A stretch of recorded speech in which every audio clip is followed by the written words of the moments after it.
Hello everybody and welcome back to another Genshin Impact video. In today's video, I finally built Sucrose. It took me a while to do, but I finally have built her. She's level 70 out of 80. Her book is level 70 out of 70. I know this is pretty easy to get to level 90, but I'm gonna leave it at level 70 because I don't really find too much of an importance in the extra 40-ish elemental mastery, 40-30 elemental mastery that it gives from leveling up to level 90. It's just not worth it to me. It is sacrificial fragments. I think that is her best weapon because it does give elemental mastery rather than just these regular old books. Rather than these books, some people say Favonius Codex, but this is really for energy. You want elemental mastery if you're gonna try and buff your character's damage, which is what I'm trying to do with her. Now she has just triple EM sands, and then she has an EM. Oh, she has no EM on that. Hold on. 40 on this one and 54 on this one, which are pretty decently high numbers for elemental mastery on substats. I think you can definitely get up to 100, so it's not the best. So her talents, you don't really need to level up at all. They don't really do anything. I mean, you could level this up if you do have a decent crit rate, crit damage ratio, but as for me, I do not. So there is no point in me trying to get her to have a high crit rate, crit damage ratio. Especially since swirls cannot crit. If you did not know that, I thought swirls could crit before. They cannot, so don't try and build Sucrose with full crit or something. Or try and build a main DPS Sucrose for support Sucrose also. Hey, could you guys please subscribe? Currently we're at 215 subscribers, so it would really help me a lot. Maybe 5 more away, and then we're at 220. So thank you if you do. And yeah, let's get into the video. Okay, so let's go test out Sucrose. Test out Sucrose. Showcase Sucrose's power. So I'm going to start off with this just with Vaporize with Hu Tao. My Hu Tao does have an Elemental Mastery Sands, which is all of her Elemental Mastery. I don't have any Elemental Mastery on any other pieces. So, yeah. Let's just see how much damage Hu Tao is doing normally. So Hu Tao normally is doing, if she crits, 60,000, right? 60,000, 30,000 non-crit. 60,000, yeah. So she's doing pretty good damage. So let's test her out with actual Sucrose. Let's see how much of a difference Sucrose makes. I do know the numbers. So she did 20k, by the way, on that first hit where she does her slash. So I did forget to mention that. So 80k in total. Whereas we come over here, the only thing bad about Sucrose is she can't swirl off the Hydra here. It is really hard for her to wait. Did she actually do it? Nope. Oh, she did. 71,000.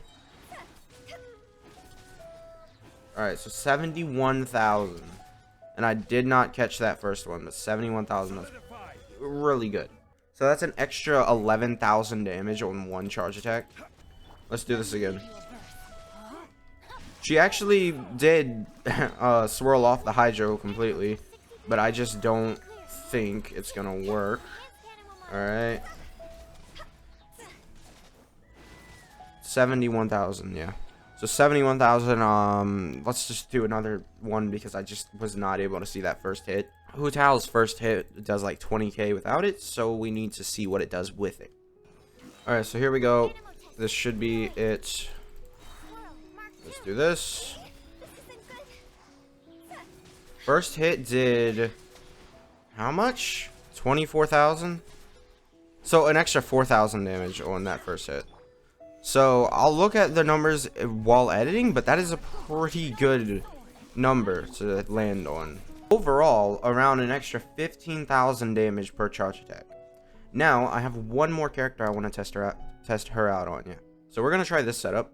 This setup is not a setup that I would ever actually use in Spiral Abyss, but I do want to see this.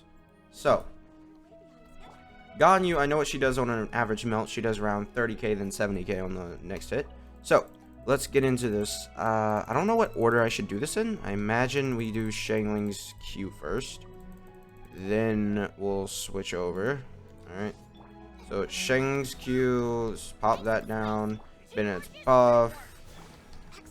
Nope, that's the wrong button. Let's do this. Not the charge attacks for that. And we literally got nothing. Great. Thank you. Thank you. After taking way too long to do this, let's do this and this. The only problem is Sucrose makes it take too long. 36k, and I didn't even see the second one. Okay, here we go.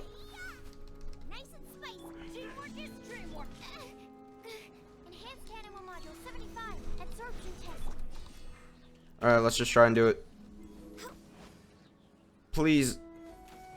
69,000, that's worse. How did you get worse? How? She got worse damage. Like 69,000. Let me show you this. Let me show you. 69,000.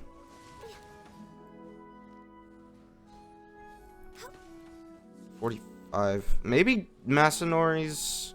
Oh, this is buffed Masanori or whatever. I think he might have some resistance. So she buffed my damage to 69,000. I mean, there's nothing you could do. That was the actual damage. It's not like it wasn't a melt hit or anything. It was the actual damage. Yeah, just not exactly that good. Especially for the hassle that it costs. So, Hu Tao team, yes, she works great on it. And I don't think Bennett's given her an extra 15,000 damage on top of, I don't think Bennett's gonna give Hu Tao an extra 15,000 damage with his burst. He'll buff her damage a lot, but not as much as Sucrose, which is pretty good. Sucrose buffing damage is really, really good. I will also mention I do only have C1, so this is pretty good, and you know, a lot of these are pretty good for how you want to use Sucrose, and this is also good if I did get Pyro Absorption. Yeah, Sucrose is pretty good, and honestly, do I regret building her? Not at all. Sucrose really is good. Just, you know, she belongs on certain teams, and maybe she would work better on a team where Ganyu is able to actually just hit something rather than, you know, Ganyu getting hit by something. Am I gonna 90 Sucrose? No way. And honestly, I'm not gonna 90 that book. Just her damage is good enough already. I don't really see the point in buffing it even more. So yeah, that's gonna be it for this video. Make sure to subscribe if you did enjoy, and I'll see you guys next time. Bye.